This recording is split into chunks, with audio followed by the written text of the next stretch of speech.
continuación daré a conocer los siguientes temas: propiedad intelectual y derecho corporativo.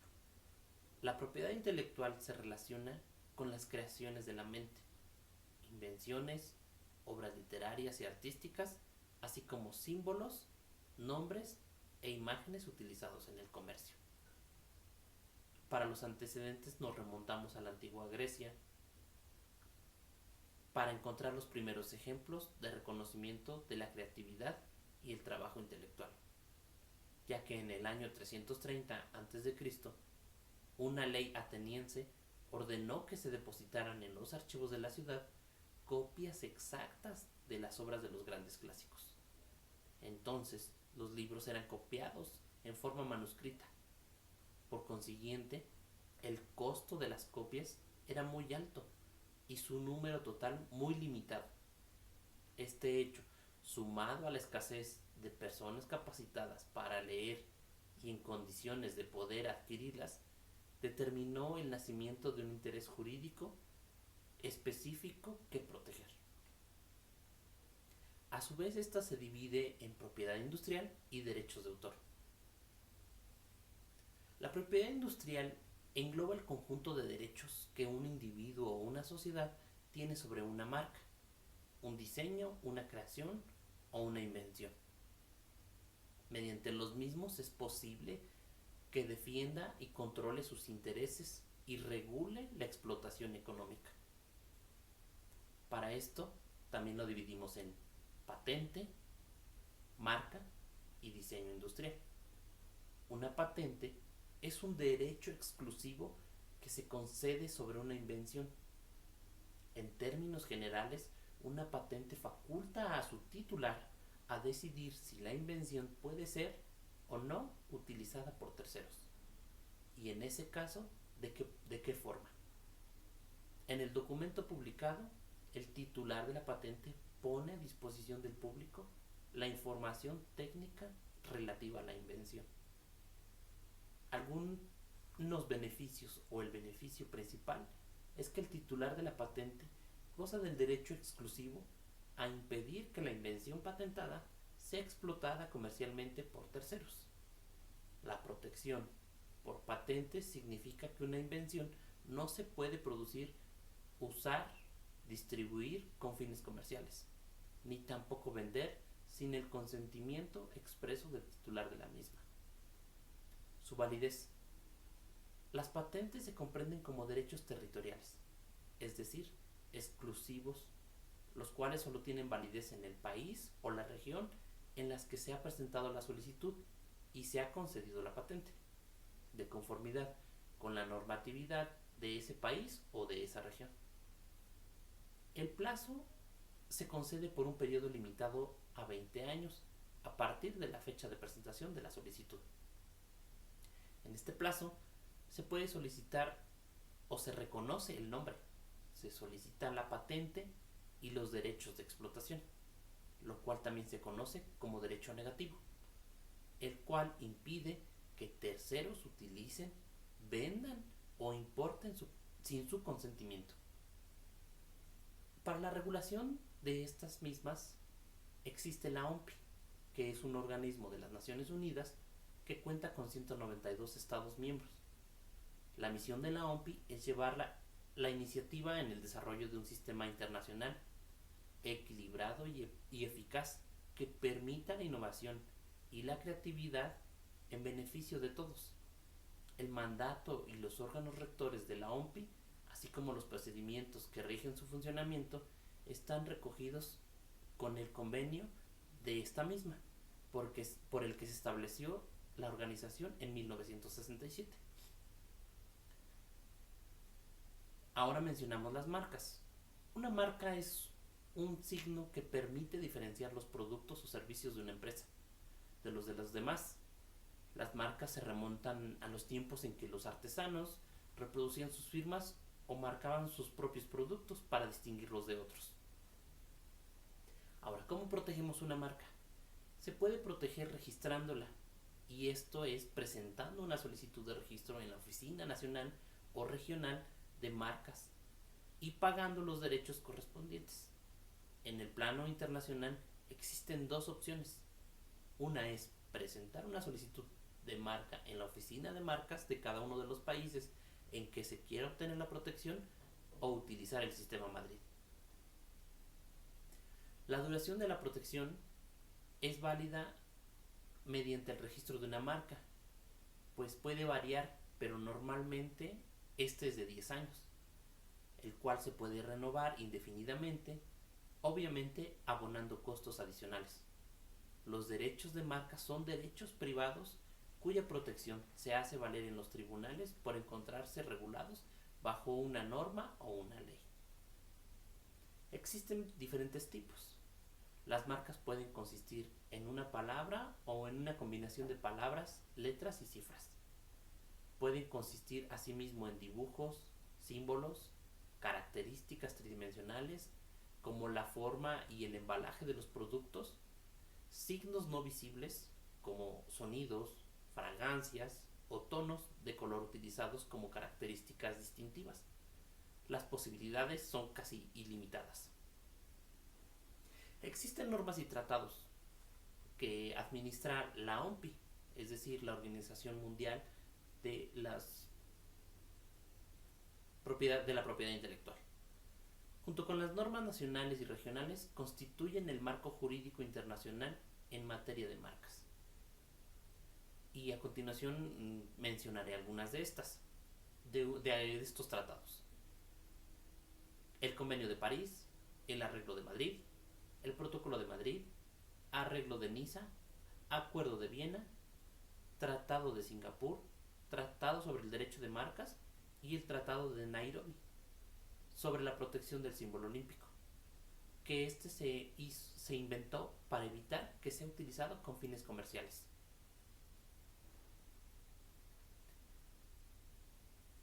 Ahora vamos con el último punto de la propiedad intelectual, que es el diseño industrial.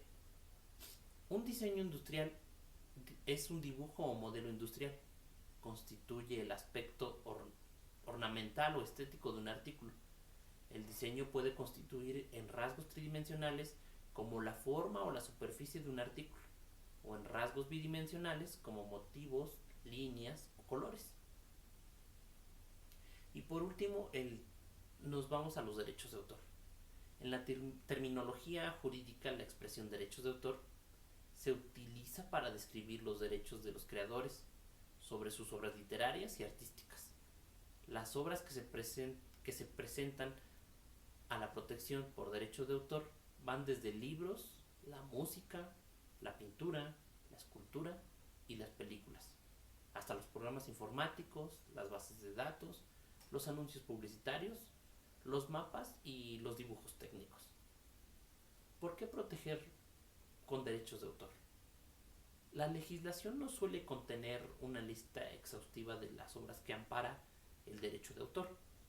No obstante, en términos generales, entre las obras habitualmente protegidas por el derecho de autor en todo el mundo están las siguientes: las obras literarias, las novelas, los poemas, las representaciones escénicas, las obras de referencia, los programas informáticos, las bases de datos, las películas, las obras artísticas, cuadros, dibujos, fotografías y esculturas. La protección del derecho de autor abarca solo las expresiones, pero no las ideas, procedimientos, métodos de operación o conceptos matemáticos en sí. El derecho de autor puede amparar o no elementos como los títulos, los lemas o logotipos, dependiendo de que la paternidad de la obra sea suficiente. ¿Qué derechos prevé? Los derechos que prevé son dos: los derechos patrimoniales, que permiten que el titular de los derechos obtenga compensación financiera por el uso de sus obras y por terceros, y los derechos morales, que protegen los intereses no patrimoniales del autor. En la mayoría de los casos, en la legislación de derecho de autor, se estipula que el titular del derecho goza del derecho patrimonial a autorizar o impedir determinados usos de la obra, o en algunos casos a recibir una remuneración por el uso de la obra. El titular de los derechos patrimoniales de una obra puede prohibir o autorizar la reproducción de su obra de varias formas: la interpretación o ejecución, la grabación, la radiodifusión, la adaptación, entre otros. El registro de los derechos de autor en la mayoría de los países, y conforme a lo que se dispone en el convenio de Berna, el derecho se obtiene automáticamente sin necesidad de efectuar ningún registro ni otros trámites. No obstante, en la mayoría de los países existe un sistema de registro y depósito facultativo de obras que estos sistemas facilitan. Por ejemplo, las aclaraciones de las controversias relacionadas con la titularidad o la creación, las transacciones financieras, las ventas, las cesiones y las transferencias de derechos. La OMPI no cuenta con un sistema de registro del derecho de autor ni con una base de datos de derecho de autor que permita realizar búsquedas. Ante esto concluimos que podemos destacar la importancia de conocer las leyes y normas que protegen al autor de una invención sobre los derechos como autor o como titular, ya que el cerebro humano a diario produce ideas que impactan en creaciones innovadoras y que pueden recibir una remuneración o en su defecto el reconocimiento público.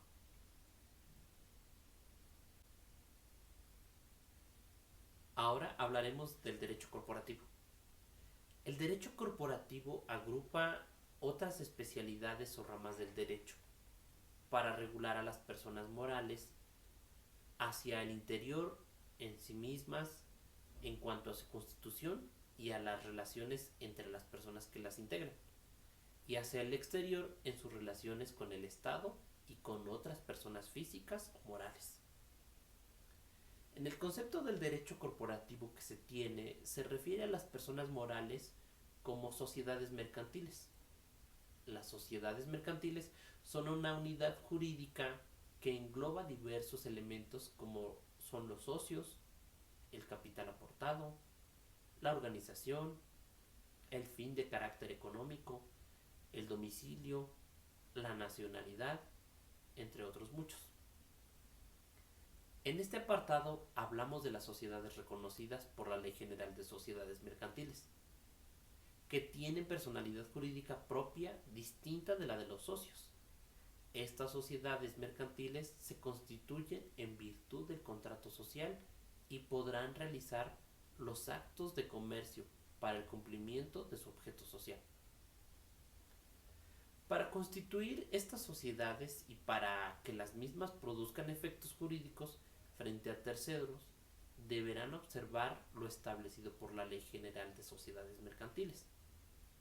Las sociedades podrán actuar por conducto de sus representantes legales.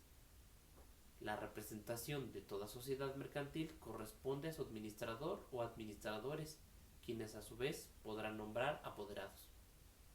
Ahora bien, otro término que se emplea en la práctica en el ámbito del derecho corporativo para referirse a las personas morales es el de empresa. La empresa se define en la Ley General Federal del Trabajo, en su artículo 16, como la unidad económica de producción o distribución de bienes o servicios, mientras que en el Código Fiscal de la Federación define empresa como la persona física o la persona moral que realice actividades comerciales, industriales, agrícolas, ganaderas, pesqueras y silvícolas. Para lo cual necesitamos de dos elementos, personales y materiales. Cuando hablamos de elementos personales de una empresa, nos referimos a las personas que la integran. Estas personas son los socios y sus trabajadores. Por ejemplo, desde que los socios deciden constituir una sociedad mercantil, determinarán quién será el administrador o cómo estará integrado el consejo de administración y los roles que cada uno de los socios tendrán dentro de la sociedad. Algunas de las relaciones que se dan entre las personas que integran las sociedades o los efectos que producen estas relaciones son regulados por el derecho mercantil, el derecho laboral, el derecho fiscal, entre otros. La sociedad o empresa debe contar con un objeto social. en el cual se definirán las actividades o actos que la sociedad va a desarrollar. El objeto social debe ser lícito y posible. El objeto social debe establecerse desde el momento de la constitución de la sociedad y contenerse en el contrato social. Dependiendo del objetivo social, será que la sociedad pueda celebrar ciertos contratos en el campo del derecho mercantil, tener determinadas obligaciones y, en su caso, beneficios comprendidos por el derecho fiscal. Contratos que se celebran. Una sociedad tiene su origen precisamente en un contrato social, el cual es celebrado entre los socios. Las sociedades a su vez celebran contratos con una persona física y moral. Los contratos celebrados por las sociedades, según la naturaleza de que se trate, deberán cumplir con determinadas formalidades establecidas por la ley de la materia aplicable. En virtud de lo mismo, tanto las sociedades como las personas físicas o morales con quienes contraten adquieran determinados derechos y obligaciones. Por ejemplo, una sociedad celebra contratos laborales con sus trabajadores, contratos de proveeduría o suministro, de arrendamiento o de compraventa o de licencia.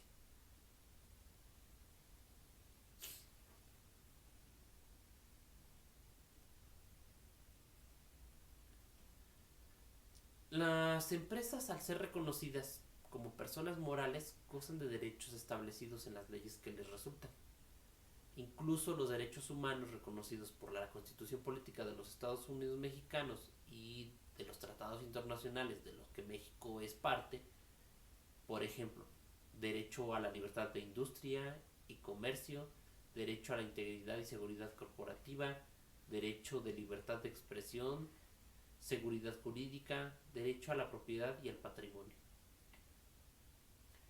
Las personas morales también tienen obligaciones, las cuales pueden darse entre los socios que las integran frente a sus trabajadores, ante el Estado y respecto a terceros. Estas obligaciones se encuentran establecidas en las diversas legislaciones que les son aplicables, o bien en los contratos que celebren. Por ejemplo, la sociedad tiene la obligación de inscribirse ante el Registro Federal de Contribuyente, ante el Servicio de Administración Tributaria, y cumplir con sus obligaciones fiscales. En caso de emitir ofertas de empleo a extranjeros, debe solicitar constancia de inscripción de empleador ante el Instituto Nacional de Migración, pagar a sus empleados un salario, pagar a sus proveedores por sus productos o servicios, etc. Como lo hemos venido mencionando anteriormente, el derecho corporativo incluye diversas ramas del derecho, todas aquellas que le resulten inmersas las sociedades por sus existencias y sus relaciones con otros sujetos de derecho, y será entonces que les sean aplicables las disposiciones legales comprendidas dentro de esas ramas del derecho. Por mencionar algunos, podemos decir el derecho constitucional, en virtud de las garantías de las cuales gozan las personas morales, los individuos que la integran y aquellos con los cuales se relacionan. El derecho mercantil, en todo lo relativo a su constitución y actividades de comercio. El derecho laboral, en sus relaciones con sus trabajadores. El derecho fiscal, en cuanto al cumplimiento de obligaciones y goce de beneficios fiscales. El derecho de prioridad de propiedad intelectual, en cuanto al derecho sobre marcas, patentes, secretos industriales, secretos comerciales, derechos de autor, y el derecho administrativo, en lo que se refiere a cumplimiento de obligaciones como permisos, licencias, autorizaciones, entre otros. Y el derecho penal, en cuanto a que participa como sujeto activo o pasivo en esta rama del derecho. Es así que podemos concluir que el derecho corporativo estudia las normas relativas a la empresa, entendiendo a esta última como una unidad de organización dedicada a actividades industriales, mercantiles o de prestación de servicios con fines lucrativos.